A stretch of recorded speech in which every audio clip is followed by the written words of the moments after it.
Hey there, friends. Sometimes the issues and topics that I talk about here enrage me a lot more, and sometimes less, but a lot more than probably you will ever see. This is one of those instances. Brett Cross, whose son Uzziah died in the 2022 shooting at Uvalde, said that he was arrested for cursing in a county commissioner's meeting.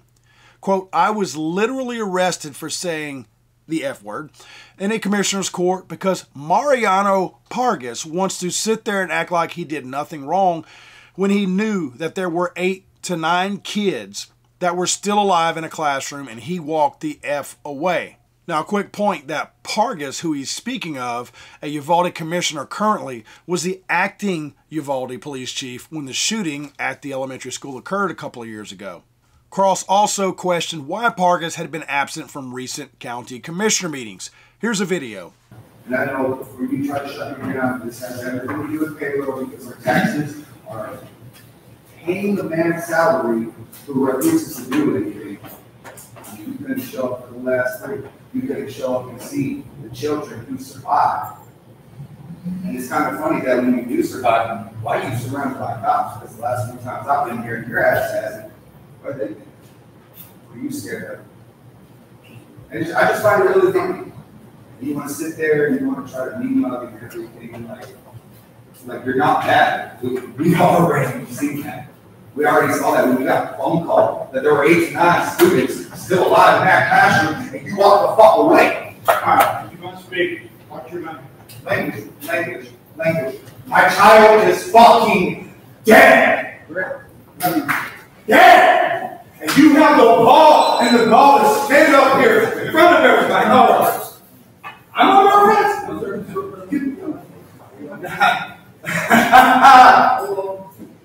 Let's do this.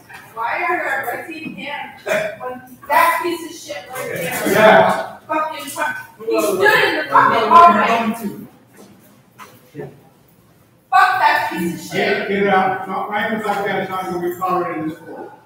I can't imagine losing my son because of the ineptness and the cowardness of some of the people in this room that this guy is having to talk to with only 10 feet of space between them and then being treated like this. I understand the whole respect and decorum thing. You're in what's supposed to be a respectable place. Isn't a school a respectable place?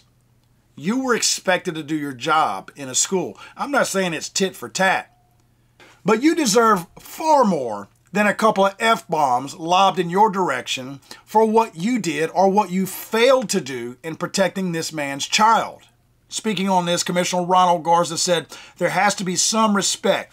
There has to be reverence. I'm just disappointed at what transpired yesterday, but I'd like to just reemphasize the Commissioner's Court will always support the parents and the families. They're welcome to our Commissioner's Court meetings, and they're welcome to express their opinion. But we're a country of law and order, and a courtroom of any level must be respected." Garza said he absolutely understands why Cross would be angry and cuss. Uvalde's hurting, he said. The parents are hurting, and Uvalde hurts with them. Eat a dick, Garza. Let me explain something to you. You are trying to flex and show off in front of your friends that because you are leading this little kangaroo court, that somehow or another you have some kind of rule over it. Part of the rule that you have over that is to warn somebody, but also take into consideration the means from which they're operating from, whether it be emotion or whatever else.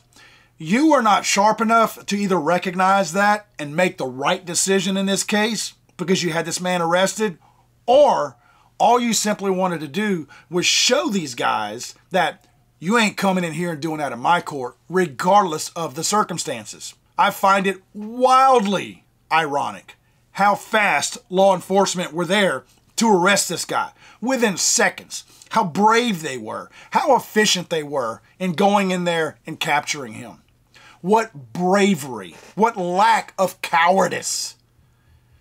This is maddening to me. I have done my best to try to get in touch with Mr. Brett Cross. If anybody out there knows how to get in touch with him, I would like to speak to him. If there's anything I can do to help him, I would like to help him. I don't know at this point where he stands in his arrest. I doubt that he's still in jail. it would shock me if they felt the need to throw the book at this guy for something that he said. I want to make it very clear that I respect areas that you are supposed to be respectful in. I do. I respect the rule of law. There's a lot of things that I will do, and even in some cases that I don't agree with, I will still do it simply because it's the respectful thing to do, and I try to do that until you have crossed that line. And in this case, these people crossed the line. This man, the father of a buried child, has to stand 10 feet from a freaking coward who had information about children still alive inside that classroom. He had that information on site, and he was the acting person in charge, and he still did nothing, knowing there were still children alive in that classroom. This man is a coward. He deserves way more than F-bombs thrown at him. God save the Queen, man. I'm sorry, I thought this was America.